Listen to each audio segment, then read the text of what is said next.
जय श्री कृष्णा भक्तों, स्वागत है आपका श्रीमद् भगवत गीता ज्ञान की एक नई श्रृंखला श्रीमद् भगवत गीता ज्ञान अध्याय 18 में।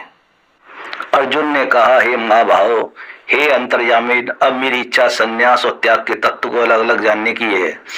भगवान ने कहा, कितने ही विद्वानों के मत से काम्य कर्मों का त्याग ही संन्यास है और कुछ विवेकी पुरुषों के मत से कर्म फल का त्याग ही त्याग है। कुछ पंडितों का विचार है कि कर्मों को दोष युक्त समझकर त्यागना चाहिए और इससे भिन्न दूसरों के विचार में यज्ञ, दान, तप इत्यादि कर्मों का त्याग न करना उचित है। हे भारत, त्याग के संबंध में हमारा निश्चय तो यह है कि त्याग सात्विक, राजस और तामस ऐसे 3 प्रकार के हैं। यज्ञ, दान और तप जैसे कर्म त्याज्य नहीं है और उन्हें अवश्य करना चाहिए, क्योंकि इनसे बुद्धिमान पुरुष पवित्र होते हैं। इन कर्मों को आसक्ति एवं फल की त्याग भावना से करना चाहिए, ऐसा मेरा निश्चित मत है। नित्य कर्मों का त्याग उचित नहीं, मुंह से उसका त्याग तामस त्याग कहलाता है। शारीरिक क्लेश के भय एवं दुखों के विचार से किया गया त्याग राजस है और उस त्याग का कोई फल नहीं है। हे अर्जुन, इसके अतिरिक्त शास्त्र हित कर्मों में आसक्ति एवं फल का त्याग सात्विक त्याग माना गया है। जो मनुष्य अहितकर कर्मों से देश तथा हितकारी कर्मों में आसक्ति नहीं रखता, वही सत्यशील, संशयहीन, ज्ञानी एवं सतोगुणी तथा त्यागी है। वास्तव में शरीर रखकर पूर्ण त्याग हो भी नहीं सकता है।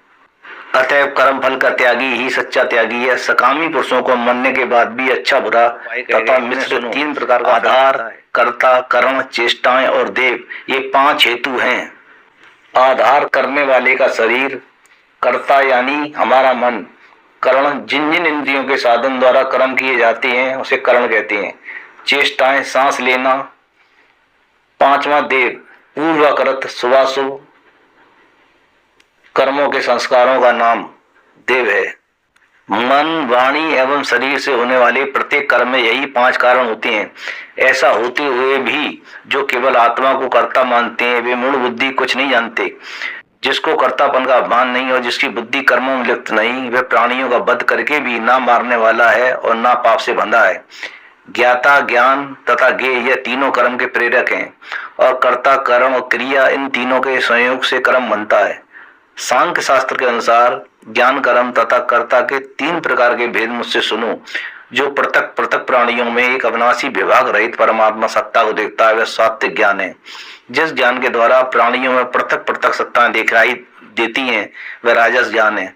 जिस ज्ञान के द्वारा मनुष्य शरीर को सब कुछ मानकर उसमें आसक्त रहता है तथा जो निरर्थक, बिना युक्ति वाला और तुच्छ है, वह ज्ञान तामस है। शास्त्रविद तथा अभिमान शून्य एवं जिसके फल की कोई इच्छा नहीं, राग देश को त्याग कर जो कर्म किया जाता है, वह सात्विक है। राजस कर्म वह जो फल की इच्छा से परिश्रम युक्त और अहंकार युक्त किया जाए, परिणाम, हानि, हिंसा और बलाबल का विचार न कर अज्ञान वश किया हुआ कर्म तामसी होता है। निर्भिमान, वक्ता, संग रहित, साहसी और धैर्यवान, कार्य सिद्धि व सिद्धि में सम और विचार रहित करता सात्विक होता है। रागी, फल का इच्छुक, लोभी, हिंसक, अशुभ आचरण वाला और हर्ष शोक लिप्त करता राजस होता है। अशिक्षित, विचित्र, अभिमानी, शठ, दूसरे की जीविका का नाशक एवं शोक मग्न आलसी करता तामस कहता है। गुणों के ही समान हे अर्जुन, बुद्धि और धारणा के 3 भेद सुनो। हे पार्थ, प्रवृत्ति, निवृत्ति, कर्तव्य, अकर्तव्य, भय, अभय, बंधन तथा मोक्ष को जानने वाली बुद्धि सात्विक की है तथा धर्म, अधर्म, कर्तव्य और अकर्तव्य को यथार्थ में जानने वाली बुद्धि राजसी है। और हे पार्थ, अधर्म को धर्म तथा समस्त अर्थों को विपरीत मानने वाली बुद्धि तामसी है। ध्यान योग से अचलायमान धारणा से मन, प्राण, इंद्रियों की क्रियाओं को धारण करने वाली धारणा सात्विक है। फल की इच्छा में आसक्ति से धर्म, अर्थ तथा काम की धारणा राशि है। और हे पार्थ, मूर्खों द्वारा भय, दुख तथा उन्मत्ता आदि को ना त्यागी जाने वाली धारणा तामसी है। इसी प्रकार सुख के भी 3 भेद सुनो, जिसमें भजन, ध्यान आदि का अभ्यास करके दुख की निवृत्ति होती है तथा साधनारंभ में जो विष जैसा प्रतीत होता है, परिणाम में सुधा के समान है, वे ईश्वर संबंधी बुद्धि जन्य सुख सात्विक है।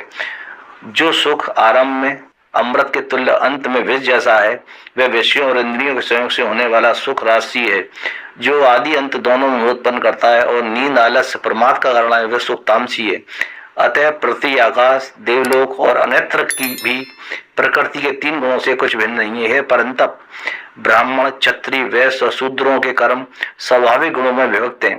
सम, दम, तप, सोच, क्षमा, नम्रता, ज्ञान, अनुभव, आस्ति, कर्ता, ये ब्राह्मणों के कर्म हैं। सूरवीरता, तेज, धैर्य, चतुरता, युद्ध में डटे रहना, दान, स्वामित्व ये क्षत्रिय कर्म है। कृषि, गौपालन, खरीदना बेचना तथा सत्य व्यवहार वैश्य के कर्म और सरल भाव से उपरोक्त सबकी सेवा करना शूद्रों के स्वाभाविक कर्म है। जो व्यक्ति अपने अपने कर्म रहते रहकर सिद्धि प्राप्त करते हैं और जिन वृत्तियों के अनुसार सिद्धि प्राप्त होती है वह भी सुनो। जिससे समस्त भूतों की उत्पत्ति हुई है, जिसमें सब सृष्टि व्याप्त है, उस परमात्मा का अपने कर्मों से पूजन करके मनुष्य सिद्धि को प्राप्त करता है।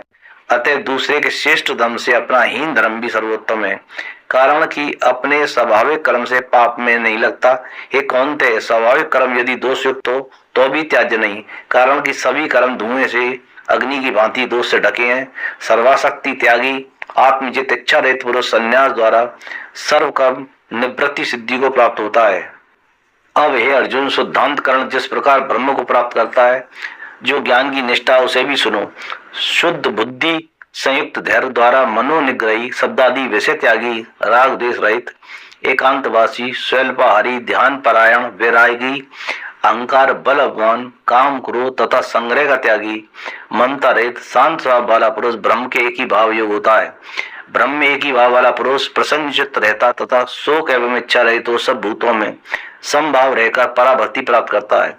ऐसे जिस पुरुष ने मेरे को तत्व से जान लिया है और मैं जैसा हूँ यथार्थ में इसे समझ लिया तो वह पराभक्ति के प्रभाव से मुझमें प्रवेश कर जाता है। निष्काम कर्म योगी सब कुछ करता हुआ सनातन परम पद को मेरी कृपा से पा लेता है। अतः समस्त कर्मों को मेरे अर्पण कर मेरे परायण हो बुद्धि योग के सहारे से निरंतर मुझ में चित्त को लगाने तथा मेरी कृपा प्राप्त करने से तुम्हारा उद्धार हो जाएगा। यदि अभिमानवश मेरी अहंकार के कारण तुम्हारा ऐसा मानना कि तुम युद्ध नहीं करोगे तो यह मिथ्या निश्चय है, क्योंकि क्षत्रिय स्वभाव से तुम्हें युद्ध में लड़ना होगा। जो कर्म तुम मोह के वश होकर नहीं करते हो उसे पूर्व बंधन में बंधकर करोगे।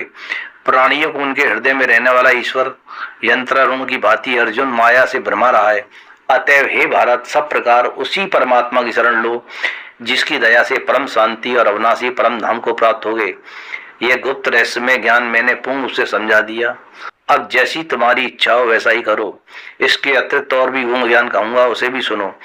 तुम मेरे प्रिय मित्रों, इसलिए तुम्हारे हित की इच्छा से कहता हूँ। तुम मेरे को मन अर्पण कर दो, मेरे भक्त बनो, मेरे लिए यज्ञ करो, मुझे नमस्कार करो। मैं सत्य कहता हूँ, तुम मुझे ही पाओगे, क्योंकि तुम मेरे प्रिय सखा हो। सब धर्मों को त्याग कर केवल मेरी शरण ग्रहण करो, मैं समस्त पापों से मुक्त कर दूंगा। इसका सोच ना करो। मेरे इस गीता रहस्य को ऐसे पुरुष से कभी ना कहना चाहिए जो न तप करता हो न भक्त हो, जो सुनने की इच्छा न रखता हो, मेरा निंदक हो तथा जो सेवा भाव वाला भी न हो। जो इस परम गोपनीय ज्ञान को मेरे भक्तों में कहेगा अथवा सुनावेगा वह अवश्य मुझे ही प्राप्त होगा। मेरे इस प्रिय कर्म को करने वाले पुरुष से बढ़कर मेरा प्रिय इस भूमंडल में ना तो दूसरा है ना होगा। हम दोनों के संवाद रूप इस गीता ग्रंथ को जो कोई पढ़ेगा, मेरा मत है उसके द्वारा मेरा ज्ञान यज्ञ से पूजन होगा। जो श्रद्धालु दोष रहित दृष्टि वाला होकर इसे सुनेगा वह पाप मुक्त होकर शुद्ध कर्म करने वालों के श्रेष्ठ लोक को प्राप्त होगा। हे धनंजय, क्या मेरा यह वचन तुमने एकाग्र चित्त से सुना है और क्या तुम्हारा ज्ञान से उत्पन्न हुआ मोह नष्ट हो गया है? इस प्रकार भगवान के पूछने पर अर्जुन बोला, हे अच्युत, आपकी कृपा से मेरा मोह नष्ट हो गया है, स्मृति प्राप्त हो गई। अब संशय रहित हो आपके आज्ञा अनुसार कार्य करूंगा। तदुपरांत संजय ने कहा, हे राजन, मैंने वासुदेव तथा महात्मा अर्जुन के परम रहस्य में युक्त और रोमांचकारी संवाद को सुना तथा इस गोपनीय को भगवान वेद व्यास द्वारा प्रदान की हुई दिव्य दृष्टि से स्वयं योगेश्वर श्री कृष्ण को साक्षात कहते हुए सुना है।